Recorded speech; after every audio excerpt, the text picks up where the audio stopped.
Hello friends, welcome to Truth of Physics. आज की इस वीडियो में मैं एक इम्पॉर्टेंट टॉपिक को डिस्कस करूंगा और वो है लोडिंग इफेक्ट, और कैसे हम लोडिंग इफेक्ट को रिड्यूस कर सकते हैं by the help of op-amp. Op-amp क्या फॉलोअर को यूज़ कर, फॉलोअर या फिर बफर को। मतलब सपोज मैं पहले डिस्कस कर लेता हूँ कि क्या प्रॉब्लम आता है। तो सपोज हमारे पास एक इन्वर्टिंग सर्किट है, ठीक है। ओपैम्प का एक इन्वर्टिंग है, इन्वर्टिंग एम्पलीफायर है, A negative A positive, ground V in. तो इसमें सपोज 10 के है, ए 100 के है वी आउटपुट। तो इसमें जो हम वी इनपुट देते हैं ये कहाँ से देते हैं? ये फंक्शन जनरेटर से देते हैं या फिर पावर सप्लाई से देते हैं। तो फंक्शन जनरेटर सपोज हम दे रहे हैं, तो फंक्शन जनरेटर जो है ये सपोज हमारा एक फंक्शन जनरेटर है। तो फिर इसके इंटरनल में एक रेजिस्टेंस होता है। मतलब ये फंक्शन जनरेटर से जो आउटपुट निकलता है वो एक्चुअली इस टाइप का होता है, एक वोल्टेज डिवाइडर टाइप का। मतलब इसमें वोल्टेज डिवाइडर में मतलब यहाँ से जो वोल्टेज निकलता है वो इस रेजिस्टेंस के थ्रू होकर यहाँ पर आता है। मतलब तो इसके लिए क्या होता है, और ये रेजिस्टेंस मतलब ये जो है ये एक्चुअली ऐसा है, ये एक्चुअली है वी सोर्स, ठीक है। इससे फंक्शन जनरेटर हो रहा है, मतलब इससे वोल्टेज निकल रहा है। तो ये वोल्टेज एक रेजिस्टेंस के थ्रू जाकर यहाँ पे जा रहा है, यहाँ पे, ठीक है। इसके इंटरनल ये है। तो ये जो रेजिस्टेंस है और ये जो रेजिस्टेंस है, ये एक्चुअली क्या हो रहा है, ये दोनों रेजिस्टेंस के कारण यहाँ पर जो एक्चुअली वोल्टेज आना चाहिए वो नहीं आता। कैसे हो रहा है ये चीज़, वो पहले डिस्कस कर लेते हैं डिटेलली।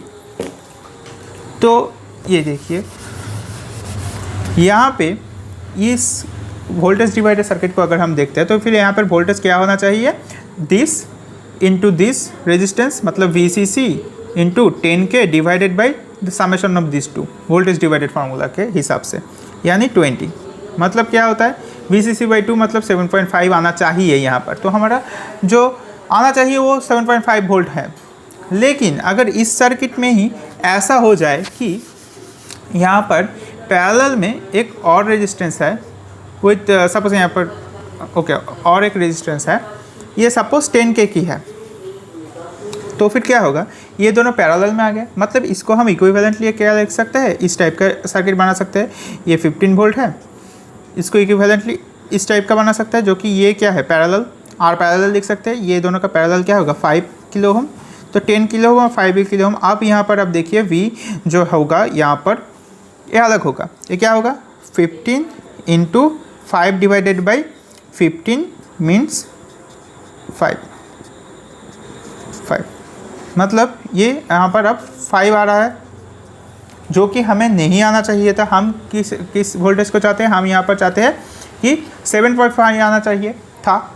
लेकिन ड्यू टू दिस रेजिस्टेंस यहाँ पर ये ड्रॉप हो जा रहा है 5 वोल्ट में। तो ये ड्रॉप मतलब अनरिक्वायर्ड, ये हम नहीं चाहते हैं लेकिन आ गया है। तो इस इफेक्ट को कहा जाता है लोडिंग इफेक्ट। तो इसको लोडिंग इफेक्ट कहा जाता है, जिसके वजह से हम आउटपुट डिफरेंट आ सकता है, ठीक है। तो इस प्रॉब्लम को दूर करने के लिए हम यूज़ करते हैं ओपैम्प फॉलोअर। फॉलोअर क्या होता है, फॉलोअर हम जानते हैं।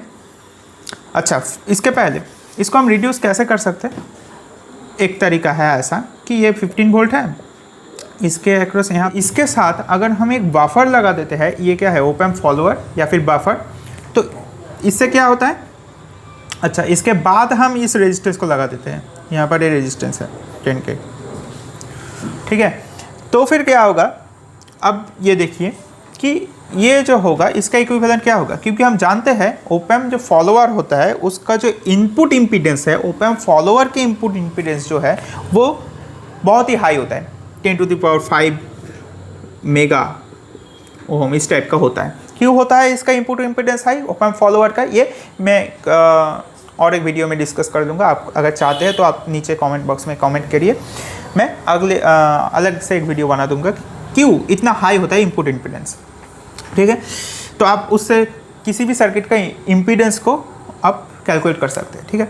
तो ये अगर हाई होगा तो फिर क्या होगा, इसका जो पैरेलल होगा वो लगभग 10K के अराउंड होगा। क्यों, इसको एनालॉजी से समझते हैं। सपोज हमारे पास एक रेजिस्टेंस है 1K, एक रेजिस्टेंस है 1000K, इसका पैरेलल क्या होगा 1000 डिवाइडेड बाई 1000 प्लस 1 मीन्स 1001। तो एक नियरली इक्वल्स टू क्या होता है 1 के होता है, मतलब छोटा जो रेजिस्टेंस था ये वाला जो रेजिस्टेंस था इसका इक्वल होता है। मतलब हम अगर इसके साथ साथ एक बहुत ही हाई रेजिस्टेंस को ऐड कर देते हैं लाइक दिस, तो फिर इसका जो इक्विवेलेंट होगा इसका इक्विवेलेंट रेजिस्टेंस 10 के ही हो जाएगा। मतलब ये सर्किट अब रिड्यूस होकर क्या हो जाएगा, हमारा जो एक्चुअल सर्किट था, ये जो सर्किट था ये हो जाएगा, मतलब ये रेजिस्टेंस 10 का हो जाएगा, right.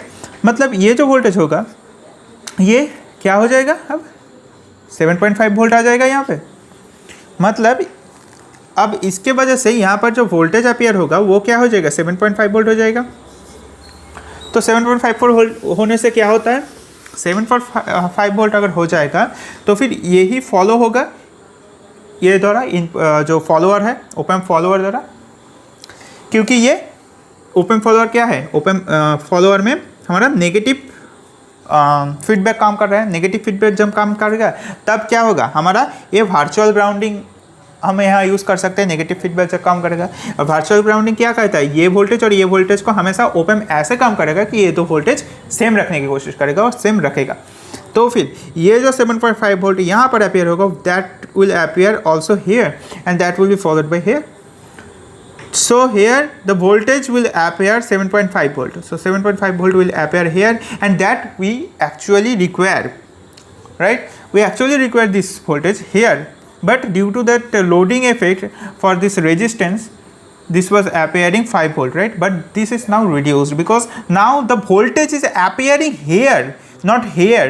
The voltage is appearing here. अब यहाँ पर ही वोल्टेज अपेयर हो रहा है 7.5 वोल्ट, तो फिर हम यही तो चाहते हैं, वी इन तो चाहते हैं, वी इन 7.5 वोल्ट आ गया।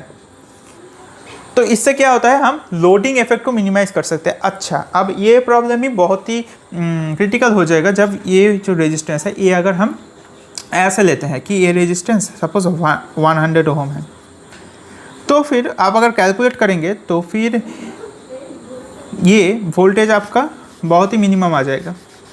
इसका जो इक्विवेलेंस होगा 98 लगभग मिली वोल्ट का आ जाएगा यहाँ पर वोल्टेज ड्रॉप, जो कि रिक्वायर्ड नहीं था। हमारा रिक्वायर्ड क्या था 7.5 वोल्ट, तो ये बहुत ज़्यादा डेविएशन हो गया। तो यहाँ पर भी आप अगर इसे ओपन फॉलोअर को लगाते हैं तो फिर हम फिर से यहाँ पर ये सपोज हमारा 100 ओम है तो ये वोल्टेज फिर से 7.5 वोल्ट आ जाएगा।